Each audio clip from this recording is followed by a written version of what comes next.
और खबरें तफसील से। वज़ीर-ए-आज़म नरेंद्र मोदी ने कोलकाता के विक्टोरिया मेमोरियल में नेताजी सुभाष चंद्र बोस के 125वीं यौम पैदाश पर मुनक्किद हुए प्रोग्राम में शिरकत की। इस मौके पर खिताब करते हुए वज़ीर-ए-आज़म मोदी ने कहा कि नेताजी एक दूरंदेश लीडर थे। नेताजी का नाम सुनते ही दिल में तवानाई पैदा होती है। पीएम ने कहा कि नेताजी ने आज़ाद मुल्क की बुनियाद रखी। उन्होंने जंग आज़ादी के लिए INA बनाई और इसके जरिए खवातीन को बाख्तियार बनाया। मोदी ने कहा कि नेताजी गुर्बत को सबसे बड़ा मसला मानते थे। विक्टोरिया मेमोरियल में प्रोग्राम में शिरकत से पहले वज़ीर-ए-आज़म ने नेताजी भवन का भी मुआयना किया। मोदी ने कोलकाता की नेशनल लाइब्रेरी का भी दौरा किया। जानकारी मिल सके। आज हमारे पास उद्देश्य भी है, शक्ति भी है। आत्मनिर्भर भारत का हमारा लक्ष्य, हमारी आत्मशक्ति, हमारे आत्मसंकल्प से पूरा होगा। नेताजी ने कहा था, आज आमादेर केवल एक इच्छा था का उचित। भारत इच्छुक जाते, भारत बांटते पारे। यानी हमारी एक इच्छा होनी चाहिए कि हमारा भारत बच पाए, भारत आगे बढ़े। हमारा भी एक ही लक्ष्य है। नेताजी कहते थे, निजेर प्रोति सात होले सारे, बिक्सेर प्रोति केऊ असोद होते पारबे ना। अर्थात अगर आप खुद के लिए सच्चे हैं तो आप दुनिया के लिए गलत नहीं हो सकते। स्वाधीन भारतेर स्वप्ने कोनो दिन आस्था हारियो ना।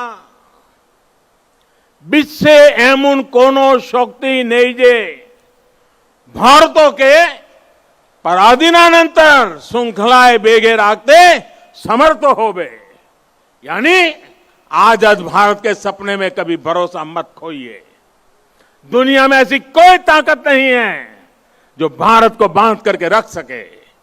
वाकई दुनिया में ऐसी कोई ताकत नहीं है जो 130 करोड़ देशवासियों को, अपने भारत को आत्मनिर्भर भारत बनाने से रोक सके।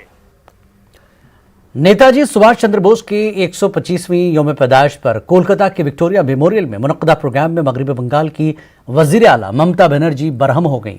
स्टेज पर वज़ीर-ए-आज़म नरेंद्र मोदी भी मौजूद थे। ममता बनर्जी जैसे ही तकरीर करने के लिए पहुंची, नारेबाजी शुरू हो गई, जिसके बाद उन्होंने तकरीर करने से इनकार कर दिया और कहा कि किसी को मदऊ करके बेइज्जत करना ठीक नहीं है। दरअसल ममता जैसे ही तकरीर करने के लिए पहुंची, जय श्री राम और भारत माता की जय के नारे लगने शुरू हो गए। इससे नाराज होकर ममता ने तकरीर ही नहीं की। ममता बनर्जी के अनुरोध जानाबो तार बक्तव्य राखार जन्य।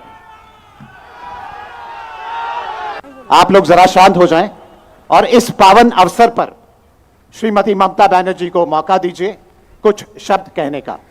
नहीं, मेरे को तो लगता है कि गवर्नमेंट का प्रोग्राम का कोई डिग्निटी होना चाहिए। एक गवर्नमेंट का प्रोग्राम है, कोई पॉलिटिकल पार्टी का प्रोग्राम नहीं है। और पॉलिटिकल पार्टी का और पब्लिक का प्रोग्राम है। मैं तो आभारी हूँ प्रधानमंत्री जी का, कल्चरल मिनिस्ट्री का, कि आप लोगों ने कोलकाता में प्रोग्राम बनाया। लेकिन किसी को आमंत्रण करके, निमंत्रित करके उसको बेइज्जत करना है, आपको शोभा नहीं देता। मैं फिर आप लोगों को कहेंगे, यही on protest of that I am not telling anything. जय हिंद, जय बांग्ला। लखनऊ के अवध शिल्प ग्राम में आज हुनर हाट का बाकायदा इफ्तिताह कर दिया गया। उत्तर प्रदेश के वजीर आला योगी आदित्यनाथ ने मरकजी वजीर बराकलती उमूर मुख्तार अब्बास नकवी समेत कई अहम वजीरों और अफसरों की मौजूदगी में हुनर हाट का इफ्तिताह किया। इस मौके पर दस्तकारों और फनकारों को ये यकीन दहानी भी कराई गई कि मुल्क की फ़नी विरासत के तहफ़्फ़ुज़ और हुनरमंदों की फलाह बहबूद के लिए हर मुमकिन कोशिश की जाएगी। लखनऊ से तारिक कमर की ये रिपोर्ट।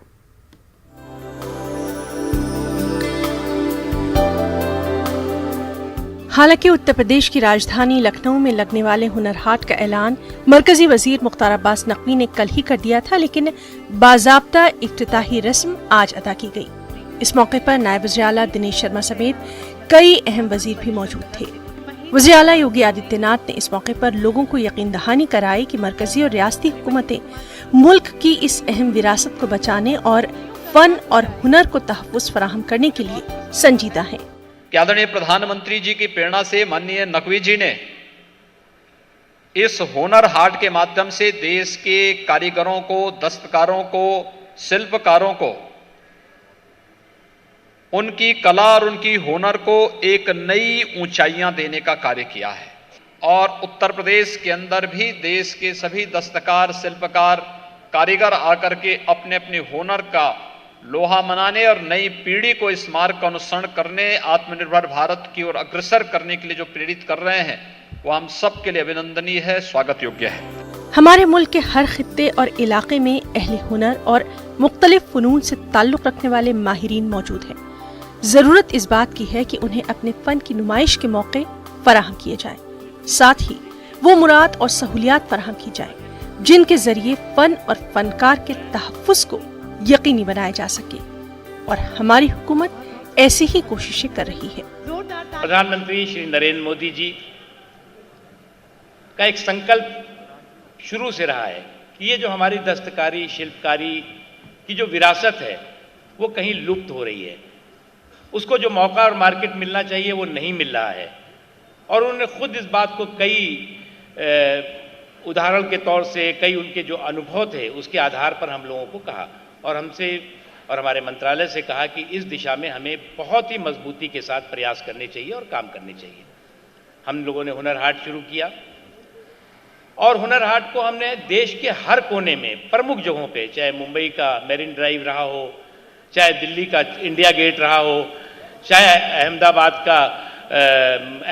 का जो है वो साबरमती रिवर फ्रंट रहा हो, या देश के और भी जो प्रमुख हिस्से हैं, और इससे पहले लखनऊ का इसी स्थान पर रहा हो, सभी जगहों पर हुनर हाट हुआ। अहम बात यह भी है कि हुनर हाट को मुल्क की मुख्तलिफ रियासतों में लगाने का खाका तैयार किया जा रहा है। साथ ही बैरूनी ममालिक में भी मुनज़्ज़म करने की तजावीज़ ज़ेर गौर है। इसमें कोई दो राय नहीं कि अगर हुनर हाट को मुस्बत रुझानात के साथ वुसअत दी गई तो लोगों को रोजगार भी मिलेगा, हुनर और अहले हुनर का तहफ़्फ़ुज़ भी मुमकिन हो सकेगा और साथ ही मुल्क की कदीम फन्नी और तहजीबी विरासत की हिफाजत भी की जा सकेगी। न्यूज़ 18 उर्दू के लिए लखनऊ से तारिक कमर की रिपोर्ट। भोपाल में मुतनाज़ा जमीन पर तामीर किए जाने को लेकर एमपी स्टेट वक्फ ट्रिब्यूनल में फौरी समाअत के लिए दाखिल की गई अर्जी पर फरीकैन की दलील सुनने के बाद ट्रिब्यूनल ने फैसला महफूज कर लिया है। स्टेट वक्फ ट्रिब्यूनल के जरिए 27 जनवरी को फैसला सुनाया जाएगा, जिस पर सभी की निगाहें लगी हुई हैं। वज़ीर के भोपाल कबाड़ खाने में 37,000 स्क्वायर फुट जमीन पर 17 जनवरी को जब जिला इंतजामिया के जरिए कर्फ्यू का निफाज करके राजदेव ट्रस्ट को तामीर की इजाज़त दी गई, तो राजदेव ट्रस्ट के जरिए तामीर किए जाने और इंतजामिया के फैसले को लेकर मोहम्मद सुलेमान के जरिए जिला इंतजामिया के फैसले को चैलेंज करते हुए फौरी समाअत की अर्जी एमपी स्टेट वक्फ ट्रिब्यूनल में 19 जनवरी को दाखिल की गई थी, जिस पर ट्रिब्यूनल ने 21 जनवरी को समाअत की तारीख मुकर्रर की थी, मगर 21 जनवरी की समाअत में दस्तावेज पेश करने के लिए राजदेव ट्रस्ट की जानिब से मजीद वक्त मांगा गया था, जिस पर ट्रिब्यूनल ने समाअत की तारीख में 2 दिन की तौसीक करते हुए 23 जनवरी को समाअत मुकर्रर की थी। आज सभी फरीकैन ने मुतनाज़ा ज़मीन को लेकर अपना अपना दावा पेश किया। ट्रिब्यूनल ने सभी फरीकैन को सुनने के बाद फैसला महफूज कर लिया है।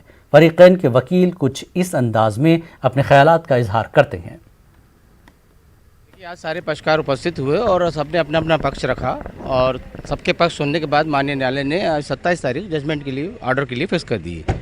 अब सारे पक्षों को सुनने के बाद माननीय न्यायालय किस निर्णय पर पहुंचे हैं और हमारे आवेदन को किस तरीके से वो एंटरटेन करते हैं, ये जो 27 तारीख को जब वो अपना ऑर्डर देंगे तभी जाहिर हो पाएगा कि क्या हुआ इसमें। राजदेव जनसेवा न्यास वाले केस के अंदर सभी पक्षकारों ने अपने अपने जवाब दाखिल कर दिए थे। उसके बाद उस आवेदन पर अर्जेंट हेयरिंग का आवेदन जो था उस पर सुनवाई शुरू हुई और सभी ने अपने अपने पक्ष रखे और ट्रिब्यूनल ने उस पर आदेश के लिए 27 जनवरी की तारीख फिक्स की है। उसी के पश्चात जो भी गुण दोषों पर जो भी ऑर्डर होगा उसके बाद अगली कार्रवाई की जाएगी। आज जो पक्षकार थे मोहम्मद सुलेमान इमरान की तरफ से धारा 151 का आवेदन जो प्रस्तुत किया गया था अंतरिम, उस बारे में जवाब और बहस के लिए था। सभी पक्षकारों ने अपनी तरफ से जवाब पेश कर दिया, उस पर बहस हो चुकी है। बहस के बाद कोर्ट ने ऑर्डर के लिए रिजर्व कर दिया है 27 जनवरी को वो अपना आदेश इस बारे में देंगी। ठीक है ना। शासन ने भी अपना जवाब दे दिया है, नगर निगम ने भी दे दिया, पक्षकारों ने भी दे दिया, जितने पक्षकार थे सबकी तरफ से इसमें जवाब आ चुका है। हाईकोर्ट में भी चल रहा है, हाईकोर्ट में भी चल रहा है इससे रिलेटेड मामला। इस मामले में मोहम्मद सुलेमान जिन्होंने लगाई हुई याचिका, उनकी तरफ से भी हाईकोर्ट में पेंडिंग है, और जिस इशू को लेकर यहाँ लेके आए थे आवेदन, उसी इशू पे ही हाईकोर्ट में भी इनका पेंडिंग। अलीगढ़ मुस्लिम यूनिवर्सिटी के सदसाला जश्न की तारीख में 26 जनवरी का दिन बड़ी अहमियत का हामिल होने जा रहा है। इस दिन अलीगढ़ मुस्लिम यूनिवर्सिटी का टाइम कैप्सूल दफन किया जाएगा।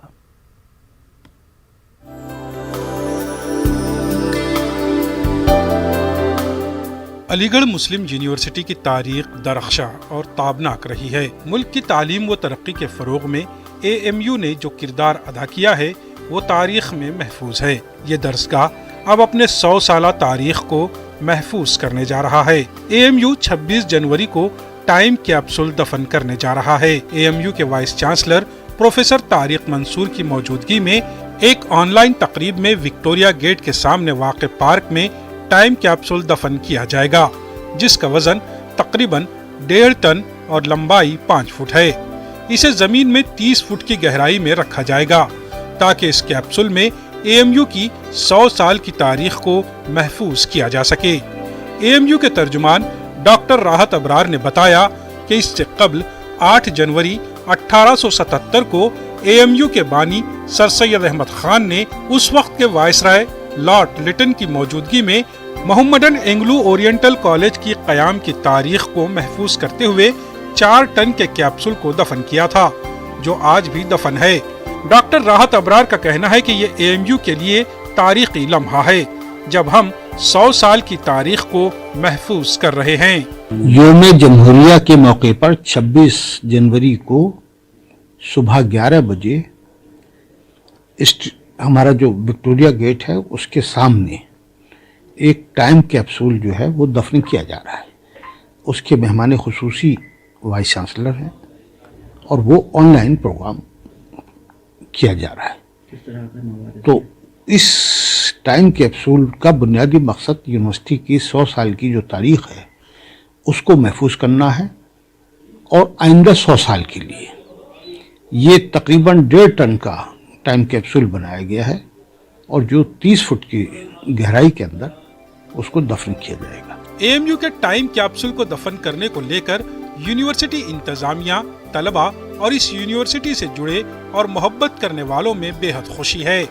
उनका कहना है कि यकीनन वो लम्हा बड़ा ही यादगार होगा जब एक मर्तबा फिर अलीगढ़ मुस्लिम यूनिवर्सिटी की 100 साला तारीख को महफूज किया जाएगा।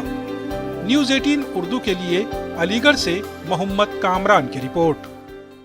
मज़बात इंडिया में एक बार फिर आपका खैर मकदम है। दिल्ली में बढ़ती महंगाई को देखते हुए दिल्ली वक्फ बोर्ड ने कब्रिस्तानों में तदफीन के लिए 3000 से ज्यादा रुपए न लिए जाने की हिदायत जारी की थी, लेकिन कई मकामात पर इसकी अनदेखी हो रही है। इसी को देखते हुए दिल्ली वक्फ बोर्ड के चेयरमैन अमानतुल्लाह खान बटला हाउस कब्रिस्तान पहुंचे और कब्रिस्तान से जुड़े लोगों को ज्यादा पैसे वसूल करने के खिलाफ वार्निंग दी। अमानतुल्लाह खान ने कहा कि बटला हाउस कब्रिस्तान से जुड़े लोगों से कहा गया है कि वो 3000 फीस का बोर्ड लगाएं। उन्होंने कहा कि अगर ज्यादा पैसे लिए गए और शिकायत मौसूल हुई तो कानूनी कार्रवाई की जाएगी। देखिए, मुझे शिकायत मिली थी कि बटला हाउस कब्रिस्तान में दफीने के 6000 रुपया एक कब्र के या उससे ज्यादा वसूल रहे थे। मैंने वहां गया तो मैंने देखा कि वाकई ये बात सच थी, और हमने पिछले हफ्ते दिल्ली वक्फ बोर्ड से एक ऑर्डर किया कि कोई भी कब्रिस्तान 3000 से ज्यादा किसी एक कब्र के दफीने के नहीं लेगा। तो मैं वहां कहकर आया हूं कि भाई आप 3000 से ज्यादा बटला हाउस कब्रिस्तान में भी नहीं लेंगे। उन्होंने मुझसे कहा कि भाई 1000 रुपये हम कब्र के लेंगे, 600 रुपये वहां कमेटी लेती है, 200 रुपये सफाई के लिए होगा, और 1200 रुपये का पटाव होता है, तो 3000 रुपये इस तरह बनते हैं। तो वहां पर भी 3000 रुपये से ज्यादा कोई नहीं लेगा। 3-4 दिनों के अंदर वो बोर्ड लगा देंगे। अगर कोई लिखित शिकायत या हमें टेलीफोन में ज्यादा पैसा लेने की मिलती है तो उनके खिलाफ हम कानूनी कार्रवाई करेंगे और उनके खिलाफ FIR करेंगे।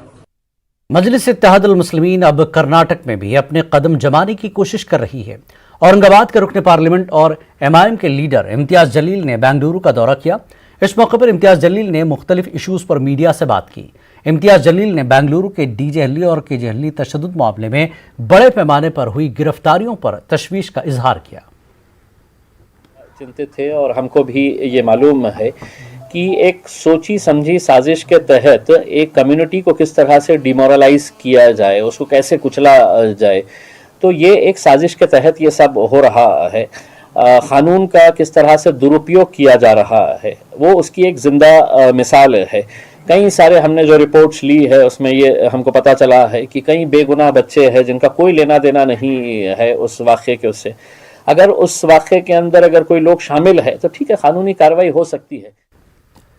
कई दिनों की खामोशी के बाद योगी हुकूमत की इन्हदामी कार्रवाई एक बार फिर से शुरू हो गई है। इस बार समाजवादी पार्टी के साबिक रुकन पार्लियामेंट अतीक अहमद के करीबी तस्वुर किए जाने वाले आसिफ दुरानी के मकान को मुनहदिम कर दिया गया। इलाहाबाद में अतीक अहमद, उनके रिश्तेदारों और करीबी अफराद के मकानों को ज़मीन दोज करने की कार्रवाई गुज़श्ता 6 माह से जारी है। इलाहाबाद में योगी हुकूमत अब तक 48 मकानों को मुनहदिम करा चुकी है। आसिफ दुरानी के करेली कॉलोनी में वाक़ई रिहायशगाह को JCB मशीनों के जरिए मुनहदिम कर दिया गया है। इलाहाबाद डेवलपमेंट अथॉरिटी के आला अफसरान की निगरानी में आसिफ दुरानी के आलीशान मकान को मुनहदिम किया गया। आला अफसरान के मुताबिक 400 मुरब्बा गज में तामीर इस मकान की मालियत 4 करोड़ से ज़्यादा है। वाज़ेह के इलाहाबाद हाईकोर्ट ने गुज़श्ता सितंबर माह में अतीक अहमद के करीबी आसिफ दुरानी की गिरफ्तारी पर रोक लगाई थी। आसिफ दुरानी पर शहर के करेली और धौमनगंज पुलिस थाने में कई मुकदमात दर्ज हैं। सरकार द्वारा जो मुहिम छेड़ा गया है कि गुंडे, अपराधी और गैंगस्टर के विरुद्ध प्रभावी कार्रवाई किया जाए, उसी क्रम में यह 47 कार्रवाई के पश्चात यह 48वीं कार्रवाई चल रही है। यह आसिफ उर्फ दुरानी एवं राशिद द्वारा जो अवैध रूप से लगभग 400 वर्ग गज में मकान बनाया गया था, इसका कोई नक्शा पास नहीं था। इसके विरुद्ध स्पष्टीकरण की कार्रवाई आज की जा रही है। इसकी लागत जमीन सहित लगभग 4 करोड़ के लगभग। इलाहाबाद के मुस्लिम अक्सरियती इलाकों में जारी योगी हुकूमत की इन्हदामी कार्रवाई के खिलाफ मुस्लिम खवातीन ने सड़कों पर निकलकर मुजाहरा किया। साबिक रुकन पार्लियामेंट अतीक अहमद के करीबी बताए जा रहे आसिफ दुरानी और राशिद के मकानात को गिराए जाने के खिलाफ मकामी खवातीन ने इंतजामिया के खिलाफ एहतजाजी मुजाहरा किया। नाराज खवातीन का कहना था कि अतीक अहमद के नाम पर पुलिस अक़लियती फ़िरक़े के खिलाफ एक तरफा कार्रवाई कर रही है। मकामी खवातीन ने इन मकानों के सामने खड़े होकर एहतजाज किया जिनको गिराने का हुक्म योगी हुकूमत ने पहले से दे रखा है। कानपुर में नेताजी सुभाष चंद्र बोस का 125वां यौम पैदाइश मनाया गया। कानपुर के बड़ा चौराहा पार्क में एक प्रोग्राम मुनक्किद हुआ। प्रोग्राम में बताया गया कि नेताजी के मुल्क के लिए खुद को कैसे वक्फ कर दिया था। इस दिन को सरकारी तौर पर कोई मनाए या न मनाए, लेकिन देश की जनता एक एक कोने में मनाती है, क्योंकि लोगों के दिलों में सुभाष चंद्र बोस के प्रति जितनी इज्जत है, जितना सम्मान है, जितना प्यार है, वो शायद भगत सिंह को छोड़ करके और किसी देशभक्त के लिए नहीं है। और उसका कारण ये है कि सुभाष चंद्र बोस ने कभी भी घुटने नहीं टेके, कभी भी कॉम्प्रोमाइज़ नहीं किया, वो अपने उद्देश्यों के लिए लड़ते रहे। और आज मैं ज़रूर कहना चाहूँगी कि उनको तो हम एक योद्धा के रूप में याद करते हैं, एक नेता के रूप में याद करते हैं, लेकिन आज हमें ज़्यादा ज़रूरत है कि हम धर्मनिरपेक्षता के प्रति कटिबद्ध एक इंसान के रूप में उनको माने। नेताजी सुभाष चंद्र बोस की यौम पैदाइश पर अलीगढ़ में भी प्रोग्राम का इनेकाद हुआ। अलीगढ़ में नेताजी के मुजस्समे पर गुलहाए क़िदत पेश किए गए, साथ ही रैलियां निकालकर नौजवान नस्ल को उनकी खिदमात से भी वाकिफ कराया गया। अलीगढ़ पतंजलि परिवार और दीगर समाजी तंजीमों के जिम्मेदारान एक मुश्तरका रैली निकालते हुए घंटाघर वाक़े सुभाष चंद्र चौक पहुंचे। एक जन जागरण रैली है जिससे कि जो एक नारा सुभाष चंद्र बोस जी ने दिया था इतने 125 साल पहले कि तुम मुझे खून दो, मैं तुम्हें आज़ादी दूंगा, तो उसी के लिए आज चरितार्थ करने के लिए हम लोग यहाँ एकत्रित हुए हैं। तो हम सभी युवा दल इस दिवस को पराक्रम दिवस के रूप में मना रहे हैं। हम सबके अंदर युवा जोश है, क्रांति का जोश है। नेताजी सुभाष चंद्र बोस का मेरठ से खास ताल्लुक रहा है, जिसकी निशानियां और कहानियां आज भी मौजूद हैं। 1946 में मुल्क छोड़ने से पहले सुभाष मेरठ आए थे और मेरठ के टाउन हॉल में लोगों से मुलाकात करने के साथ यहाँ के लोगों के दिलों में जंग आज़ादी में शामिल होने की लौ जलाई।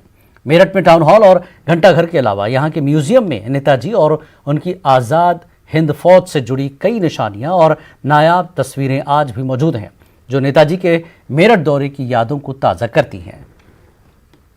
सुभाष चंद्र बोस मेरठ में 2 बार उनका आगमन हो चुका है, अक्टूबर 1929 को और जनवरी 14 में 1940 में आए थे यहाँ पे।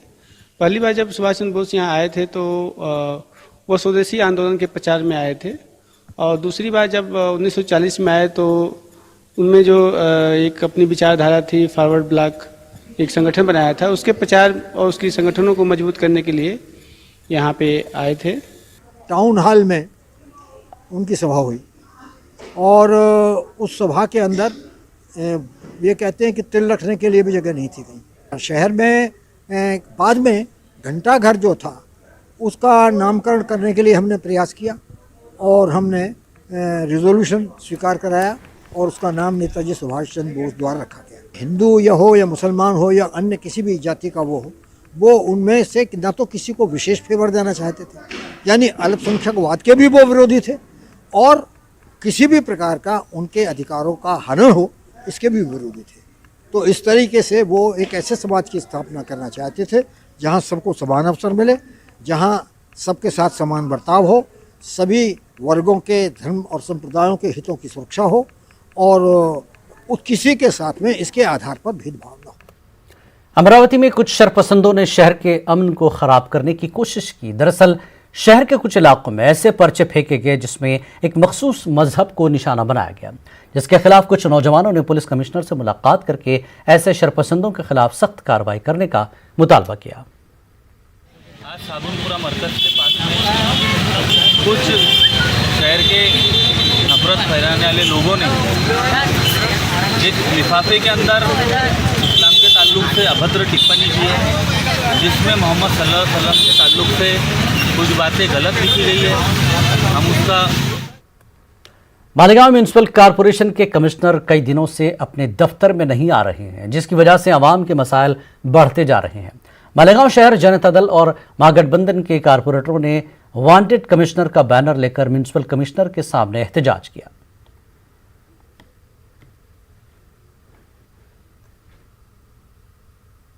मालेगांव कारपोरेशन का बावा आदम ही निराला है। मालेगांव महानगर पालिका के जो कमिश्नर है वो मुसलसल गैर हाजिर रहते हैं। मालेगांव शहर में मसाइल का अंबार लगा हुआ है।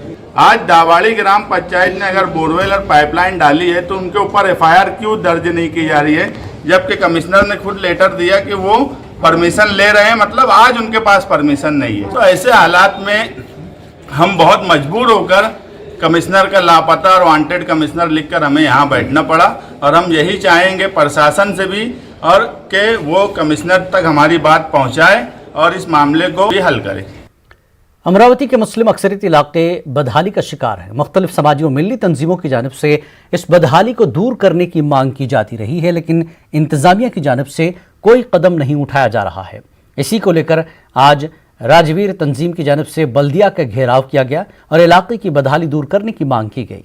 इस मौके पर सैकड़ों मुस्लिम खवातीन भी मौजूद रहीं। देने के बाद में हमने ये बताया है कि सागर नगर परिसर मुस्लिम परिसर के लिए खिलाफ में अन्याय क्यों हो रहा है। वहाँ की गंदा पानी लबालब भरा है नालियों के अंदर में, नालियाँ बनी नहीं है, कच्ची नालियाँ खोद करके लोगों ने रखा है। उन नालियों के अंदर में गंदा पानी साम्राज्य जमा हो जाता है, जिससे डेंगू का प्रमाण बढ़ रहा है, मच्छरों का, और मासूम बच्चे डेंगू ग्रस्त हो रहे हैं। इतना ही नहीं तो वहाँ का कचरों का डिगार जो है लाकर आजू बाजू का क्षेत्र से डिगार वहाँ जमा किया जाता है। ये समझा जाता है कि औचित्य वंचित मुस्लिम समाज वंचित है और अछूत बना करके रखा गया। उस डिगार को बाहर फेंकने का काम हमने बताया आयुक्त साहब को। उसके बाद दूसरा ये है कि वहाँ रास्तों का भी निर्माण नहीं है, रास्ते भी होने चाहिए।